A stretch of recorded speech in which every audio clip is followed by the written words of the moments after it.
कानूता में चल रही 66वीं जिला स्तरीय हैंडबॉल प्रतियोगिता में रतनगढ़ के गांव लोहा की टीम का दबदबा रहा। 17 व 19 वर्षीय छात्र वर्ग एवं 19 वर्षीय छात्रा वर्ग में लोहा की महात्मा गांधी अंग्रेजी माध्यम स्कूल की टीम विजेता रही। टीम के स्कूल पहुंचने पर ग्रामीणों द्वारा अभिनंदन किया गया। खिलाड़ियों को डीजे के साथ रथ में बैठाकर गांव के मुख्य मार्गों से जुलूस निकाला गया तथा स्कूल प्रांगण तक लेकर आए, जहां पर अभिनंदन किया गया। स्कूल परिवार ने टीम प्रभारी राजकुमार, गोविंद प्रसाद को, सुमन पुनिया व प्रियंका राठौड़ एवं खिलाड़ियों पर पुष्प वर्षा कर स्वागत किया। संस्था प्रधान अयूब खान ने आगंतुकों का अभिनंदन किया। इस मौके पर सरपंच भंवरलाल पूनिया, उप सरपंच ओम प्रकाश, व्याख्याता पेमाराम कस्बा, राम सिंह राठौड़, विनोद कुमार, विक्रम सिंह, पवन कुमार, सुरेंद्र मिल, जगदीश प्रसाद, शीशराम, रामचंद्र डूडी, बाबू सिंह, बाबूलाल, चंद्र प्रकाश, भैराराम, विजय कुमार, लिचूराम, सुल्तान, रुलानिया सहित कई लोग उपस्थित थे। कार्यक्रम का संचालन शिवाराम मेघवाल ने किया। 66वीं जिला स्तरीय हैंडबॉल प्रतियोगिता में जो अभी सुजानगढ़ के कानूता गांव में हुई थी, उसमें महात्मा गांधी राजकीय विद्यालय लोहा के जो बालक वर्ग की 2 टीमें हैं 17 वर्ष और 19 वर्ष की, और बालिका वर्ग की 19 वर्ष की 3 टीमें गई थी और तीनों ही फाइनल मैच जीत करके यहाँ पर हमारे पधारी है। और उनका गांव के लोगों के द्वारा, माननीय सरपंच साहब के द्वारा, उप सरपंच साहब और अन्य ग्रामीण जनों के द्वारा, जनप्रतिनिधियों के द्वारा और विद्यालय के स्टाफ के द्वारा, प्रिंसिपल साहिबान, व्याख्याता साहिबान और सभी के द्वारा बड़े जोश होश के साथ खिलाड़ियों का जोरदार स्वागत किया गया है। गर्म जोशी के साथ ये अभिनंदन कार्यक्रम रखा और इसमें हमें बड़ी खुशी महसूस हो रही है कि जिले में अभी तक जीत का जो सफर है वो बरकरार रख रहे हैं, क्रम है वो बरकरार है। और इसलिए पूरे विद्यालय और गांव लोहा के प्रत्येक जो बच्चा है वो प्रफुल्लित हो रहा है और अपने आप को गौरवान्वित महसूस कर रहा है। और पूरी टीम को साधुवाद, टीम प्रभारियों को और कोच जितने भी है, हमारे पीटी साहब को, सबको बहुत बहुत साधुवाद प्रेषित करते हैं विद्यालय परिवार के द्वारा। धन्यवाद। 66वीं जिला स्तरीय ताइक्वांडो प्रतियोगिता 17 व 19 वर्ष में विजेता रही खिलाड़ियों का गांव नुआ की राजकीय उच्च माध्यमिक स्कूल में अभिनंदन किया गया। उक्त स्कूल के खिलाड़ियों ने 19 वर्षीय छात्र एवं 17 वर्षीय छात्रा वर्ग में तृतीय स्थान प्राप्त किया था। स्कूल की खिलाड़ी महिला आलड़िया कृतिका आलड़िया, निकिता कंवर ने गोल्ड, निकिता कंवर, मनोज कुमार, लखू सिंह एवं रंजीत ने सिल्वर मेडल प्राप्त किया है। गुरुवार को इन खिलाड़ियों के स्कूल पहुंचने पर इनका अभिनंदन किया गया। अतिथियों द्वारा शारीरिक शिक्षक अशोक आलड़िया का भी सम्मान किया गया। संस्था प्रधान नीतू की अध्यक्षता में हुए कार्यक्रम में हनुमान सारस्वत, माणकचंद, अमर सिंह, नागरमल प्रजापत, भगवान सिंह मंचस्थ अतिथि थे। कार्यक्रम में मीना, पिंकी, बलबीर सिंह, नरेश कुमार, राम गोपाल, हनुमान प्रसाद, रमेश कुमार सहित स्कूल परिवार के सदस्य एवं विद्यार्थी उपस्थित थे। यूथ कांग्रेस का छात्र किसान संवाद व गोवंश बचाओ अभियान के तहत निकाली जा रही रथ यात्रा गुरुवार को रतनगढ़ पहुंची। मेगा हाईवे पर लिंक रोड टी पॉइंट के पास स्थित एक होटल पर यात्रा का स्वागत किया गया। 2 दिन पूर्व यूथ कांग्रेस के जिलाध्यक्ष मानवेंद्र बुडानिया के सानिध्य में बिदासर से शुरू हुई यात्रा कांग्रेस के पूर्व राष्ट्रीय अध्यक्ष राहुल गांधी की भारत जोड़ो यात्रा से प्रेरित है। जिलाध्यक्ष बुडानिया ने बताया कि यात्रा के माध्यम से कॉलेज विद्यार्थियों एवं किसानों की विभिन्न समस्याओं को नोट किया जा रहा है, जिन्हें पत्र के माध्यम से मुख्यमंत्री को अवगत करवाकर समस्या का समाधान करवाने का प्रयास करेंगे। यात्रा के माध्यम से किसानों से संवाद भी किया जा रहा है तथा गौशालाओं का अवलोकन कर वहां की व्यवस्थाओं को देखा जा रहा है। बीमार गौवंश का यात्रा के माध्यम से उपचार किया जा रहा है। यूथ कांग्रेस के नगर अध्यक्ष धीरज जांगीर ने आगंतुकों का आभार प्रकट किया। इस अवसर पर कांग्रेस नेता रमेश चंद्र इंदौरिया, पार्षद निखिल इंदौरिया, मुख्तियार खान, प्रेम शर्मा, दिव्या हरिद्वार, संदीप सिंह सहित काफी संख्या में कार्यकर्ता उपस्थित थे।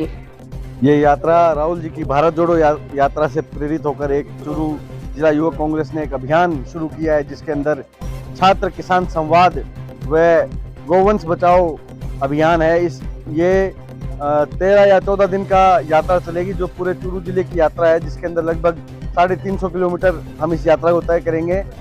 और जगह जगह जहाँ गौशाला है उनका निरीक्षण हो रहा है, जहाँ गोवंश रास्ते में मिलता है, जो बीमार है उसका हम उपचार कर रहे हैं। 2 LSA साथी हमारे साथ है जो उनका उपचार कर रहे हैं।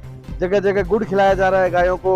और लगभग 6 विधानसभा के 6 कॉलेजों के अंदर, सरकारी कॉलेजों के अंदर जाकर हम छात्रों से रूबरू होंगे। हम सभी की हम लिखित रिपोर्ट और डाटा तैयार कर रहे हैं। जहाँ जगह जगह हम चौपाल का आयोजन करेंगे, गट्टे पे गांव में हम किसानों से संवाद करेंगे।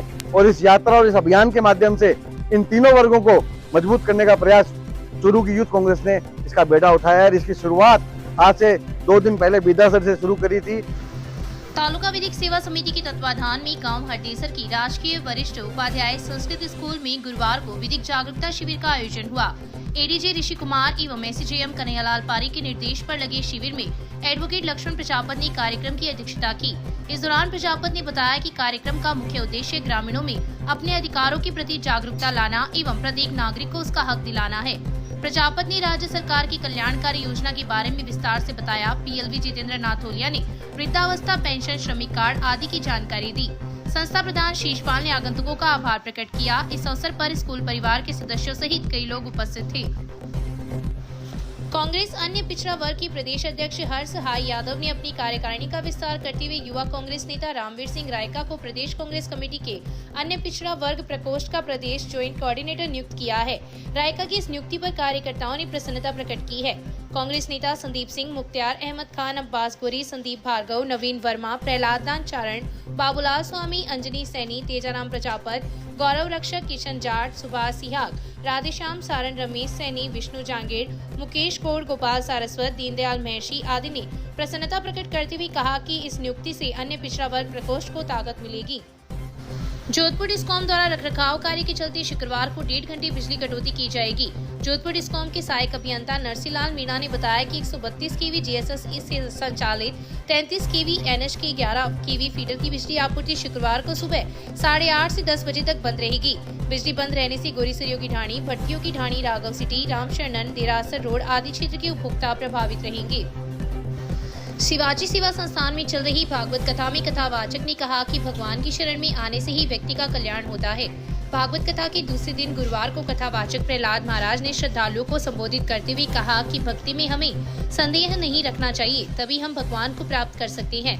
मानव जीवन का समय अनमोल है और यह प्रतिफल जा रहा है, इसलिए आवश्यकता इस बात की है कि इस समय को हम भगवान की भक्ति में भी लगाएं। उन्होंने कहा कि जब तक मानव शरीर में श्वास का चक्र चलता है तब तक ही व्यक्ति जिंदा है। कथावाचक ने गुरुवार को भीष्म पितामह, देवहूति, भगवान शिव व सती प्रसंग पर विस्तार से प्रकाश डाला। इस मौके पर भीष्म पितामह व भक्त ध्रुव की झांकी भी सजाई गई। कथा प्रारंभ होने से पूर्व मुख्य यजमान मनोज कुमार जोशी दंपति ने व्यासपीठ की पूजा अर्चना की। इससे पूर्व कथा पंडाल में स्वामी राम सुखदास जी महाराज का ऑडियो प्रवचन सुनाया गया तथा प्रभात फेरी निकाली गई। वहीं शाम को पंडाल में बच्चों को गीता पठन का अभ्यास भी करवाया गया। इस अवसर पर काफी संख्या में श्रद्धालु उपस्थित थे। विश्व हिंदू परिषद द्वारा चलाए जा रहे हित चिंतक अभियान में गुरुवार को नए सदस्य बनाए गए।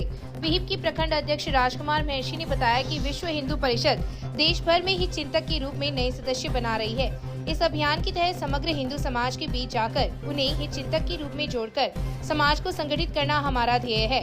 संगठित समाज देश की प्रगति के लिए आवश्यक है। प्रखंड मंत्री अरविंद मिश्रा ने बताया कि हित चिंतक अभियान के तहत हजारों नए सदस्य बनाने का लक्ष्य प्रखंड स्तर पर लिया गया है। इस माह में विहिप के जिम्मेदार कार्यकर्ता सघन संपर्क करते हुए हित चिंतक अभियान को सफल बनाने के लिए संकल्पित है। उल्लेखनीय है कि विहिप द्वारा हित चिंतक अभियान 6 नवंबर से 20 नवंबर तक चलाया जाएगा। इस अवसर पर विहिप के जिला अध्यक्ष महावीर महर्षि, ओम मनोहर स्वामी, राजेंद्र चांद गोटिया सहित कई कार्यकर्ता उपस्थित थे।